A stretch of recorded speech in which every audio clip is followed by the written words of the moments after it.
केजचे नगराध्यक्षपासून माजी नगराध्यक्ष, केजचे माजी सभापती, हे सगळे जबाबदार लोक या ठिकाणी आलेले आहेत. वेगवेगळ्या पक्षाचे लोक आहेत.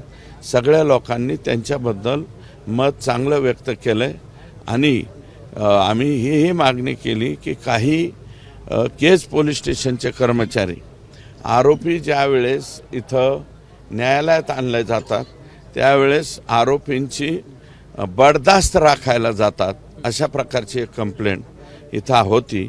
तर त्या बाबतीमध्ये वैभव पाटील यांच्याशी माझं बोलणं झालं. ते म्हणले इथून पुढे असं होणार. पोलीस अधीक्षकांना देखील फोनवरती बोलणं झालं, नेमकं काय झालं होतं आणि ते काय काय त्यांना सूचना केल्या? नाही, पोलीस अधीक्षकांशी मी सततच बोलतो. जे फरार आरोपी आहे म्हणजे ह्यातला कृष्ण आंधळे असेल, महादेव मुंडेचे प्रकरणातले असतील, राजस्थानी मल्टीस्टेटच्या बाबतीतले, राजस्थानी मल्टीस्टेटचं सुद्धा गोडगंबालाच आहे ना. 15-15 महिने कसं काय ते संचालक बाहेर फिरतात आणि त्या संचालकांना पैसा परळीतूनच पोहोच होतो त्यांच्या एका शिक्षण संस्थेतून. तर तो बंद झाला पाहिजे. आणि एसपींना माझी विनंती मी केलेली की हे सगळे आरोपी, फरार आरोपी जेवढे असतील तेवढे उचला आणि आत घाला. स्टेटस संदर्भात पण बोलणं झालं होतं, स्टेटस. हां, हे जे अशोक मोहिते या तरुणावर 307चा आणि तो होमगार्ड आहे, धारूर तालुक्यातली ही घटना आहे. त्याच्या केज तालुक्यातलीच ही घटना आहे. बॉर्डर पोलीस स्टेशन धारूर आहे आणि होमगार्ड आहे तो मुलगा. बळच वाचला आहे. आत्ता काल परवा त्याचा डिस्चार्ज झाला आणि त्याच्यामधले जे 2 आरोपी आहेत त्यातला एक आरोपी हा 17.5 वर्षाचा आहे. तेव्हा तिथले वाघमोडे साहेब यांच्याशी माझं आत्ता बोलणं झालं की सुप्रीम कोर्टाच्या आदेशाप्रमाणे आणि पोर्शे प्रकरणामध्ये राज्याच्या मुख्यमंत्र्यांनी जी ॲक्शन घेतली होती त्याप्रमाणे तो ॲडल्ट ट्रीट करावा, अशा सुप्रीम कोर्टाच्या अशा प्रकारचा दावा न्यायालयात करावा. तो फक्त त्याचं वय 17.5 आहे म्हणून सुटला नाही पाहिजे, अशा प्रकारचे कागदपत्र तयार करा, अशा प्रकारची विनंती. बालाजी तांदळे नामक जे व्यक्ती आहे तो खरं तर सुदर्शन सांगळे आणि या मुलींच्या वेळेस पुण्यात ज्यावेळेस अटक केली त्यांना त्यावेळेस तो होता. त्याच्यावर देखील अलिगेशन केली की त्याची गाडी तपासासाठी वापरली. काय नक्की प्रकार आहे? 100% बालाजी तांदळे उर्फ महाराज का काहीतरी त्याला म्हणतात. नाही, त्याला नाही. हे कोणते महाराज आहेत काय माहिती. हे बाला तात्या, हा तात्या विंचू जो आहे त्याचा बहुतेक हा मावस भाऊ असावा.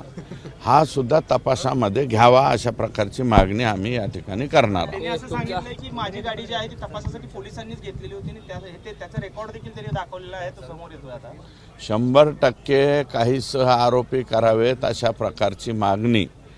7 मागण्या, 9 एकूण मागण्या, त्यातल्या 2 मागण्याच्या बाबतीमध्ये ऑलरेडी निर्णय होत आलेला आहे.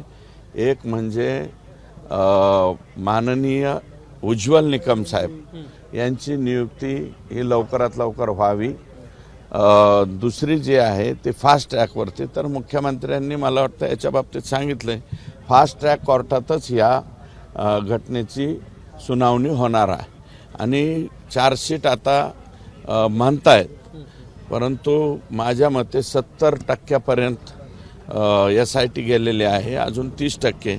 फक्त त्या 30%मध्ये मस्साजोगकरांचं जे म्हणणं आहे ते म्हणणं ऐकून घ्यावं, अशा प्रकारची आमची विनंती आहे. महबूब शेख जे आपले खरं तर निवडणुकीमध्ये विरोधक होते, त्यांनी हायकोर्टात एक दावा दाखल केलेला आहे आणि त्यामध्ये असं म्हटलं की सरकारी कर्मचाऱ्यांवर दबाव आणून मतदान करून घेतलं असं तुमच्या विरोधात तक्रार आहे आणि 5 तारखेला म्हणजे नोटीस दिली कोर्टाने. हे बघा, कोर्टाची नोटीस येत असते बरं का, ती येईल. परंतु ही जी त्यांची तक्रार आहे ती तक्रार मतदानाच्या दिवशी त्यांनी करायला पाहिजे. नंतर केलेल्या तक्रारीला कुठेही काही महत्त्व प्राप्त होत नाही. आणि आष्टी मतदारसंघातल्या 440 बूथवरती कुठेही असा प्रकार झाल्याची तक्रार नाही आहे आणि तसलं कुठंच काही होत नाही. ओके,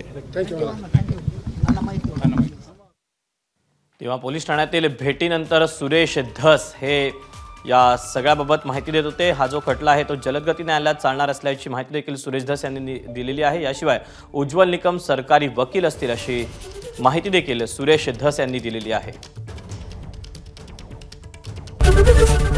एबीपी माझा, उघडा डोळे बघा नीट.